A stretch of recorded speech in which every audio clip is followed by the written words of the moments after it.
ஆண்டவரும் சர்வவல்லவருமான ஒரே தேவனாகிய பிதாவின் அற்புதமான பராமரிப்பினால் அவர் தம்முடைய பிரிய குமாரனும் நம்முடைய கர்த்தரும் இரட்சகருமானவரை இதே நாளில் உயிர்த்தெழுப்பினார்.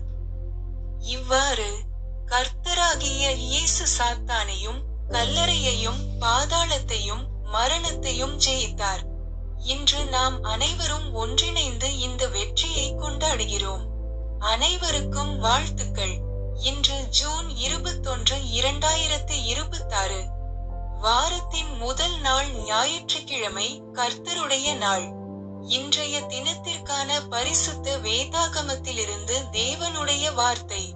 அப்போஸ்தலனாகிய யோவான் நற்செய்தி, அதிகாரம் 1, வசனம் 16. அவருடைய பரிபூரணத்தினால் நாம் எல்லாரும் கிருபையின் மேல் கிருபை பெற்றோம். நன்றி. கர்த்தர் நம் அனைவரையும் ஆசீர்வதித்து நம்மை காப்பாராக. ஆமென்.